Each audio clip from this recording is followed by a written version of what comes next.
September মাসের প্রথম ৭ দিনে বৈধ পথে দেশে রেমিটেন্স এসেছে ৫৮,৪৫,০০,০০০ মার্কিন ডলার, যা দেশীয় মুদ্রায় ৭,০১৪ কোটি টাকার সমপরিমাণ।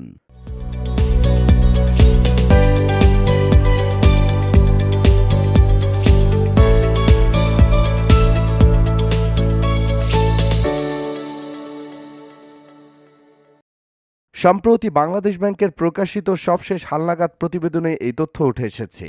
প্রবাসীদের পাঠানো এই রেমিটেন্স দেশের অর্থনৈতিক অবস্থাকে আরও সুসংহত করতে উল্লেখযোগ্য ভূমিকা রেখেছে।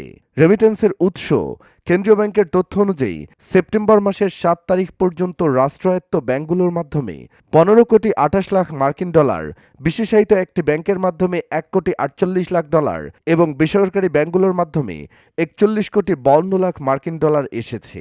বিদেশি ব্যাংকগুলোর মাধ্যমে আরও ১৬,৫০,০০০ মার্কিন ডলার রেমিটেন্স এসেছে। আগস্ট মাসের প্রেক্ষাপট।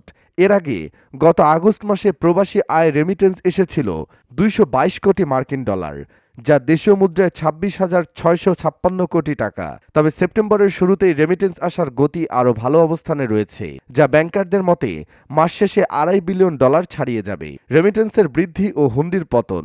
বাংলাদেশ ব্যাংকের ঊর্ধ্বতন কর্মকর্তারা জানিয়েছেন, প্রবাসীদের মধ্যে বৈধ পথে অর্থ পাঠানোর ব্যাপারে সচেতনতা বাড়ছে। এর পেছনে ডলারের মূল্যবৃদ্ধি এবং হুন্ডি থেকে প্রবাসীদের মুখ ফিরিয়ে নেওয়া বিশেষ ভূমিকা রেখেছে।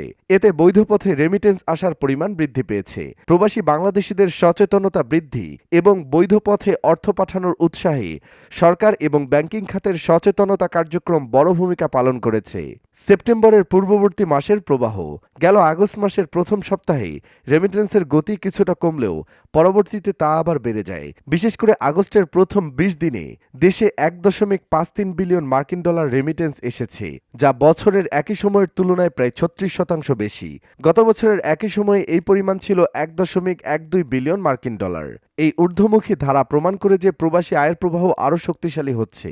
সামগ্রিক প্রভাব। বাংলাদেশ ব্যাংকের বিশ্লেষণে বলা হচ্ছে, গত আগস্টের দ্বিতীয় সপ্তাহ থেকে রেমিটেন্স প্রবাহ গতি ফিরতে শুরু করেছে। ৪ থেকে ১০ আগস্ট পর্যন্ত ৩৮,৭১,০০,০০০ মার্কিন ডলার এবং ১১ থেকে ১৭ আগস্ট পর্যন্ত এসেছে ৬৫,১৪,০০,০০০ মার্কিন ডলার। শুধু ২০ আগস্টেই প্রবাসীরা ১০৯ মিলিয়ন মার্কিন ডলার রেমিটেন্স পাঠিয়েছেন। রেমিটেন্স কমার পেছনের কারণ গত জুলাই মাসে কোটা সংস্কার নিয়ে শিক্ষার্থীদের আন্দোলনের ফলে সৃষ্ট সংঘাত, সংঘর্ষ ও কারফিউয়ের কারণে রেমিটেন্স প্রবাহ কিছুটা কমে গিয়েছিল। এ সময় অনেক প্রবাসী দেশে বৈধ পথে রেমিটেন্স না পাঠানোর জন্য ক্যাম্পেইন শুরু করেন, যার প্রভাব দেশের প্রবাসী আয়ে পড়েছিল। নতুন উদ্যমে রেমিটেন্স প্রবাহ। তবে বর্তমানে দেশে রেমিটেন্স পাঠানোর ধারা আবারও সচল হয়েছে।